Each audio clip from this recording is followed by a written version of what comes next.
जय श्री कृष्ण। मैं संध्या शर्मा श्री कृष्ण कथा में आप सभी कृष्ण भक्तों को आमंत्रित करती हूँ।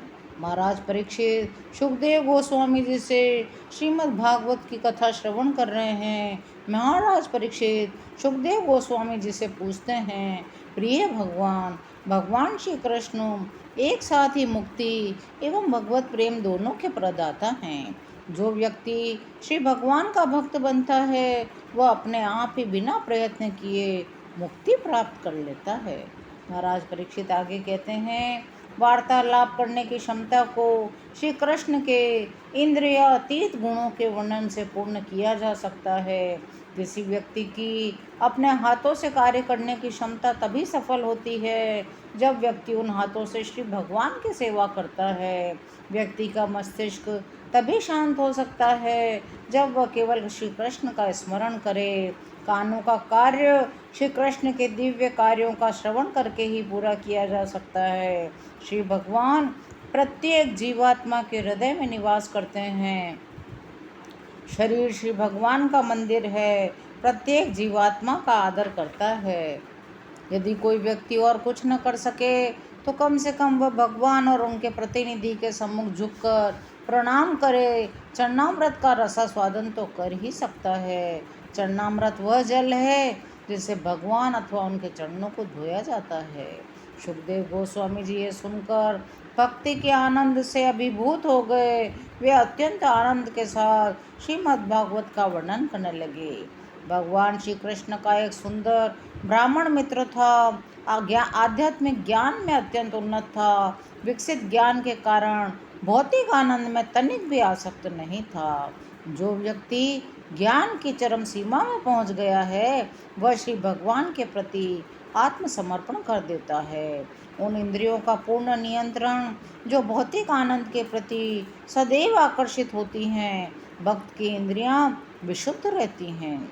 यद्यपि श्री कृष्ण का ब्राह्मण मित्र गृहस्थ था, पर वह सुखपूर्वक जीवन के लिए धन एकत्रित करने में व्यस्त नहीं था। वह अपने भाग्य के अनुसार अपने पास आई हुई आय से संतुष्ट था। पूर्ण ज्ञान का यही लक्षण है। वो जो व्यक्ति पूर्ण ज्ञान में स्थित है वह जानता है हम भाग्य की सीमा से अधिक सुख नहीं पा सकते। इस भौतिक जगत में प्रत्येक व्यक्ति को कुछ दुख तथा कुछ सुख उठाना पहले से ही निर्धारित है। उस ब्राह्मणों ने अधिक भौतिक आनंद के लिए प्रयास नहीं किया। वह श्री कृष्ण की भक्ति के लिए ही समय का सदुपयोग करता था। बाहर रूप से वह दरिद्र दिखाई पड़ता था क्योंकि उसके पास कुछ मूल्यवान वस्तुएं नहीं थी। न वस्त्र थे, न घर था, न खाने को पूरा था। अपनी पत्नी के लिए भी वह मूल्यवान वस्त्र उपलब्ध नहीं करा पाता था। उसकी भौतिक स्थिति ऐश्वर्य युक्त नहीं थी। वे तो पर्याप्त मात्रा में भोजन भी नहीं कर पाते थे। दोनों पति पत्नी अत्यंत दुर्बल दिखाई पड़ते थे। ब्राह्मण की पत्नी अपनी व्यक्तिगत सुविधा के लिए अधिक उत्सुक नहीं थी, परंतु वह अपने पति की अत्यधिक चिंता करती थी। वह अपने पति को आदेश भी नहीं देना चाहती थी। तथापि एक दिन वह अपने पति से कहने लगी, मेरे प्रिय स्वामी, मुझे ज्ञात है भगवान श्री कृष्ण जो भाग्य की देवी लक्ष्मी जी के पति हैं, आपके व्यक्तिगत मित्र हैं। आप स्वयं भगवान श्री कृष्ण के भक्त हैं और भगवान अपने भक्त की सहायता करने के लिए सदैव तत्पर रहते हैं। आप श्री भगवान की तनिक भी भक्ति नहीं कर रहे हैं, फिर भी आप उनके शरणागत तो हैं ही। यदि आप ऐसा सोचते हैं, श्री भगवान शरणागत जीव के संरक्षक हैं। आपके समान जो व्यक्ति हैं, श्री कृष्ण ही उनकी एकमात्र शरण है, क्योंकि आप उनके प्रति पूर्ण रूपेण शरणागत हैं। आप संत हैं, विद्वान पुरुष हैं, इंद्रियां आपके पूर्ण नियंत्रण में है। भगवान श्री कृष्ण ही आपकी एकमात्र शरण है। मैं आपसे निवेदन करती हूँ, कृपा करके आप उनके पास जाइए। आपको देखते ही वे तत्काल आपकी कंगाल स्थिति को समझ जाएंगे। धन के बिना आप किस दुखद स्थिति में हैं, वे आपकी स्थिति को समझ जाएंगे। आपको पर्याप्त धन प्रदान करेंगे जिससे आप सुखपूर्वक रह सकें। वे दयालु हैं, उदार हैं, वे सबको शरणागत व्यक्ति को सब कुछ दे देते हैं, यहाँ तक कि वे स्वयं को भी दे देते हैं। इस प्रकार ब्राह्मण की पत्नी ने अत्यंत नम्रतापूर्वक अनेक बार आग्रह किया वे श्री कृष्ण के पास जाएं। अपनी पत्नी के बारंबार निवेदन से वह बाध्य हो गया और सोचने लगा, यदि मैं वहां जाता हूँ तो श्री भगवान से व्यक्तिगत रूप में मिलूंगा, वह एक महान अवसर होगा। मैं उनसे किसी भौतिक लाभ की कामना नहीं करूँगा। जब उसने श्री कृष्ण के पास जाने का निर्णय किया तो अपनी पत्नी से पूछा, श्री कृष्ण को भेंट करने के लिए घर में कुछ है अथवा नहीं, क्योंकि मित्र के लिए कुछ भेंट लेकर जाना है। उसकी पत्नी ने तत्काल ही अपने पड़ोस से 4 मुट्ठी चावल के कण एकत्रित किए, एक कपड़े में बांधकर श्री कृष्ण को अर्पित करने के लिए अपने पति को दे दिए। एक पल भी व्यर्थ किए बिना ब्राह्मण ने उस उपहार को लिया और भगवान से भेंट करने के लिए द्वारका की ओर चल पड़ा। जब वह द्वारका की ओर बढ़ रहा था तो पूरे रास्ते यही स्मरण कर रहा था, मैं किस प्रकार श्री कृष्ण से मिलूंगा। यदुवंश के राजाओं के महलों तक पहुंचना अवश्य ही कठिन था, परंतु ब्राह्मणों को उनका दर्शन करने जाने दिया जाता था। जब सुदामा वहां जाता है तो कई 3 सैनिक शिविरों से होकर जाता है। सुदामा एक महल में प्रवेश करता है जो अत्यंत शानदार ढंग से सज्जित था। उस समय भगवान श्री कृष्ण महारानी रुक्मिणी की शैया पर विराजमान थे। अत्यधिक दूरी से भी वे उस ब्राह्मण को अपने घर आते हुए देख रहे थे। वे उसे अपने मित्र के रूप में पहचान गए।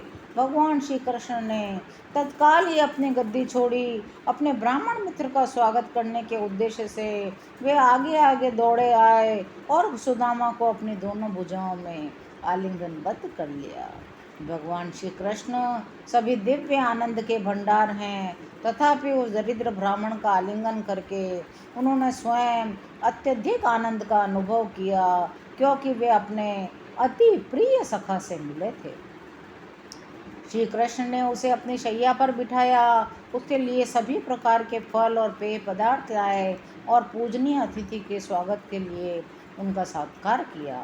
भगवान श्री कृष्ण अत्यंत पवित्र हैं, परंतु वे एक साधारण मनुष्य का जीवन बिता रहे थे।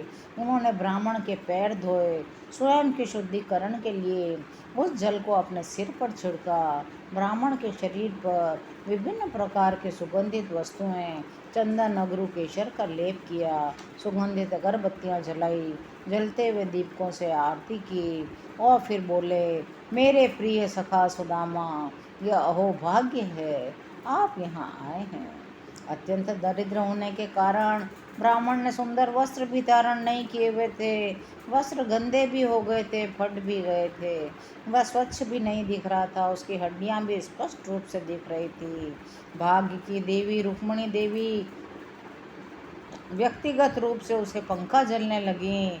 अन्य स्त्रियां श्री कृष्ण को इस प्रकार ब्राह्मण का स्वागत करते देखकर आश्चर्यचकित हो गईं। वे सोचने लगी, विशेष ब्राह्मण का सत्कार करने के लिए भगवान श्री कृष्ण कितने उत्सुक हैं। श्री कृष्ण एक ऐसे ब्राह्मण का स्वागत कर रहे हैं जो अत्यंत दरिद्र है, स्वच्छ भी नहीं है, घटिया वस्त्र धारण किए हैं, परंतु इसका मतलब यह है यह ब्राह्मण कोई साधारण व्यक्ति नहीं है, इसने अनेक पुण्य कर्म किए होंगे।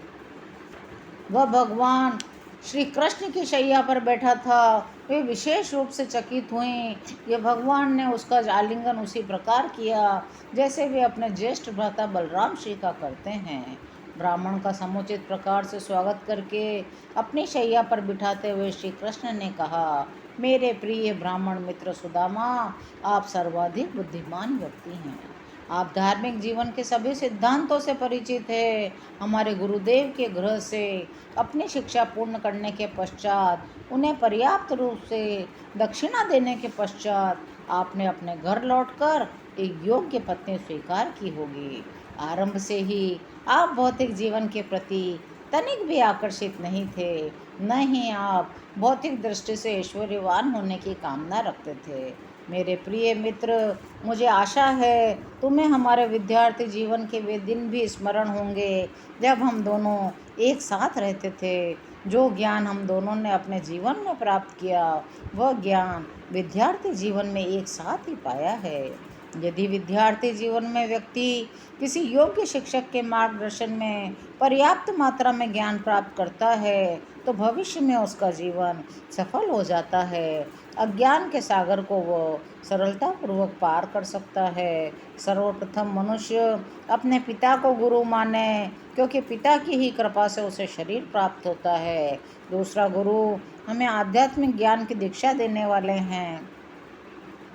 जो गुरु अपने शिष्य को आध्यात्मिक विषयों में उपदेश देता है उसे शिक्षा गुरु कहते हैं। जो गुरु अपने शिष्य को दीक्षा देता है उसे दीक्षा गुरु कहते हैं। वे दोनों ही मेरे प्रतिनिधि हैं। जो मनुष्य ऐसे अनेक गुरुओं से उपयुक्त लाभ उठाते हैं, उनसे सही ज्ञान प्राप्त करते हैं, वे निश्चित ही भवसागर को पार कर जाते हैं। आज की कथा यहीं विराम लेती है। शेष अगले अंकों में। यदि आपको कृष्ण कथा सुनने में आनंद आ रहा हो तो चैनल को लाइक, शेयर और सब्सक्राइब करिए। जय श्री कृष्ण।